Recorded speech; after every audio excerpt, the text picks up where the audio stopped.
Hello everyone, welcome to my channel. Today I will teach you complete demonstrative in one video, including its usage, and also I have inserted here practice it for you. So watch till the end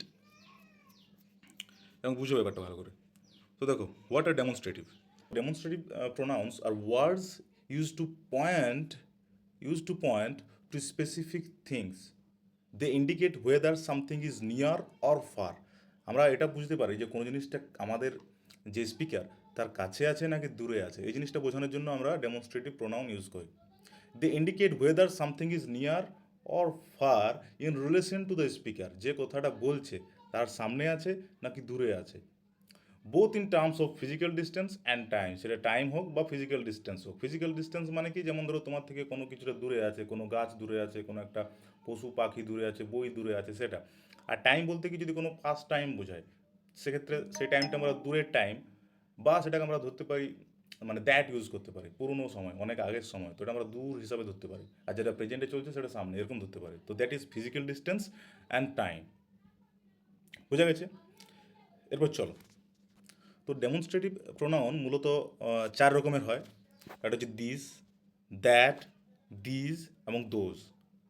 চারটাকে কি? This, that, these এবং those.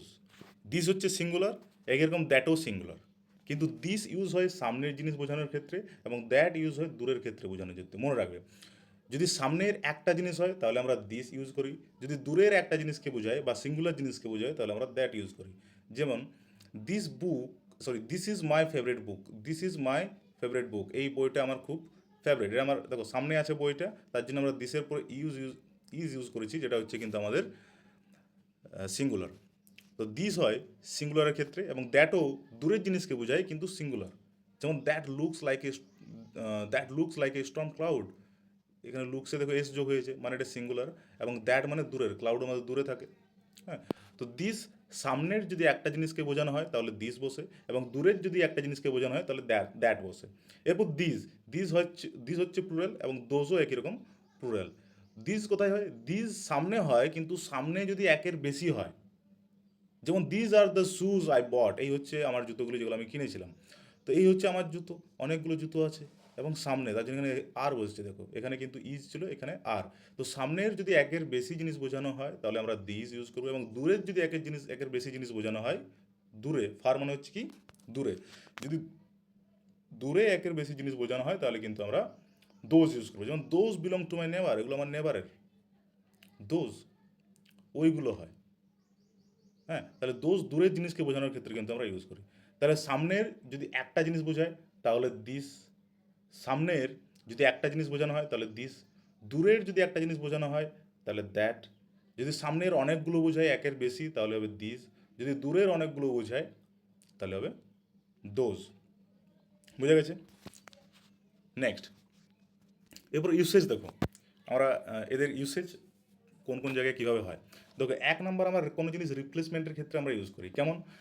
যেমন ধরো, a demonstrative pronoun replaces a specific noun that has been previously mentioned or is understood from the context. যদি ধরো আমরা কোনো জিনিসকে বলি যে আমার এই ম্যাঙ্গোগুলো ভালো লাগছে, আই লাইক ম্যাঙ্গোজ, আমি যদি বলি আই লাইক ম্যাঙ্গোজ, আমার আম ভালো লাগে, সে জায়গায় ম্যাঙ্গো না বলে আমরা তাকে ইন্ডিকেট করে বলতে পারি আই লাইক দিস। ওই ম্যাঙ্গোগুলোকে আমরা দেখিয়ে বলতে পারি আই লাইক দিস। যেমন আই হ্যাভ মেনি পেন্স, আমার অনেক কলম আছে, দিস আর ব্লু, দেখো পেন্স অনেক বেশি, তার জন্য এখানে দিস হয়ে গেল।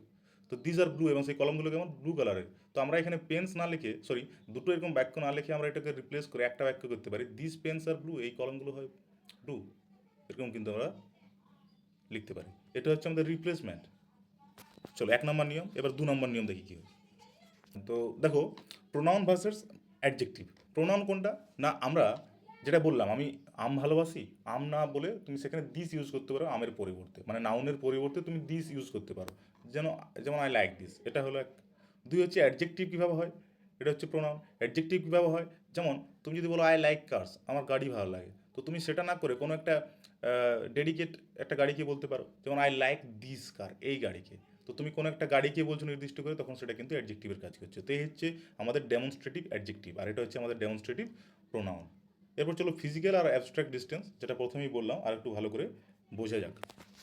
হ্যাঁ, তো ফিজিক্যাল আর অ্যাবস্ট্রাক্ট কোনটা? ফিজিক্যাল যদি নিয়ার হয় তো used for things happening now or objects usually close. তো হ্যাপেনিং নাও মানে কি? যদি আমরা টাইমের ক্ষেত্রে বলি, যে জিনিসগুলো এখন ঘটছে প্রেজেন্টে, সেগুলোকে আমরা কাছের বলবো, সেক্ষেত্রে কিন্তু আমাদের সেটাকে আমরা নিয়ার ধরবো, মানে সেক্ষেত্রে আমাদের দিস না হয় দ্যাট ইউজ হবে, সরি দিস ইউজ হবে, না হয় দিস ইউজ হবে। দ্যাট না, দ্যাট তো পাস, দূরের জিনিস। হ্যাঁ, আর যদি ফিজিক্যালি ক্লোজ মানে তোমার সামনে যদি কোনো জিনিস থাকে, যেমন তো I have a pen near me, I have a book in the table, তো এরকম অন দ্য টেবল, এরকম যদি সামনের জিনিসকে বোঝায় তাহলে সেখানে কিন্তু সেটাকে আমরা নিয়ার বা ফিজিক্যাল ডিস্টেন্সের কথা বলবো, যেখানে আমাদের হয় দিস না হয় দিস ইউজ করব। দিস একটা জিনিসের ক্ষেত্রে আর দিস অনেকগুলো জিনিসের ক্ষেত্রে। এরপর ফার যদি দূরের জিনিস বোঝায়, যেটা আমাদের পাস্টে ঘটেছে, পুরনো সময়, সেটাকে আমরা দূরের হিসাবে ভাববো টাইমটাকে। এবং যদি আমাদের কোনো অবজেক্টস দূরে থাকে, যেমন দ্যাট ইজ এ কাউ, হ্যাঁ, দোজ আর ট্রিজ, এরকম, সেখানে কিন্তু দ্যাট আর দোজ ইউজ করবো, that for singular and those for plural.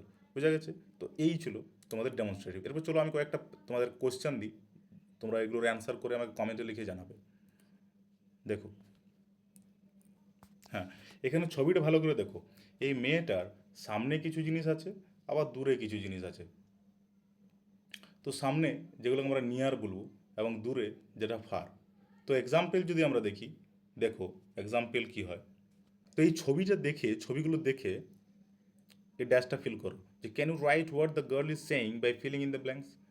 Dash is a ball, বলটা কোথায় আছে? এখানে এটা হচ্ছে বল, বলটা মেয়ের হাতের সামনে আছে। যদি সামনে থাকে তাহলে আমরা কি ইউজ করি? সামনে থাকলে যদি একটা জিনিস হয় তাহলে আমরা ইউজ করি দিস, আর যদি একের বেশি থাকে তাহলে আমরা ইউজ করি দিস। বুঝে গেছে? তো সামনে, যেমন এখানে পটের কথা বলেছে, পট কোথায় আছে? পট হাতের থেকে দূরে আছে এবং একটা আছে, সিঙ্গুলার। এখানে মার্বেল কোথায় বলেছে? মার্বেল দেখো হাতের সামনে আছে কিন্তু একের বেশি আছে। একই রকম লিপস, লিপস দেখো দূরে আছে কিন্তু একের বেশি আছে। তো দূরের ক্ষেত্রে আমরা কি ইউজ করব? দূরের ক্ষেত্রে আমরা ইউজ করব দ্যাট, না হয় দোজ।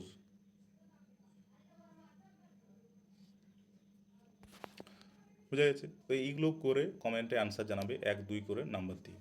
হয়েছে? চলে এরপর নেক্সট।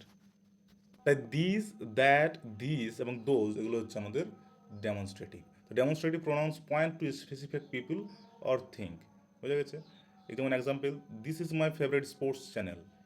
স্পোর্টস চ্যানেল যেটা কিন্তু আমাদের সামনে আছে, আমরা দেখছি, তাই দিস। এবং that is a bird with a sweet voice, দূরের পাখির কথা বলা হচ্ছে, তার জন্য দ্যাট। একই রকম এখানেও তোমাকে সেটা ফিল করতে হবে, ফিল করে আমাকে অ্যান্সার জানাবে।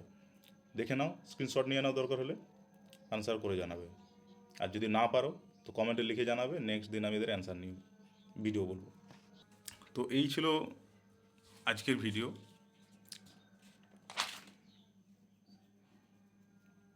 অ্যান্সারগুলো করো, যদি কোথাও বুঝতে না পারো তো ভিডিওটা আবার বারবার প্রথম থেকে দেখো, আশা করি অনেক হেল্পফুল হবে তোমাদের, বুঝতে পেরে যাবে। তারপরেও যদি কোনো অসুবিধা থাকে তো অবশ্যই কমেন্টে লিখে জানাও। If you found this video helpful, then like and subscribe to my channel. See you in the next video. Have a nice day.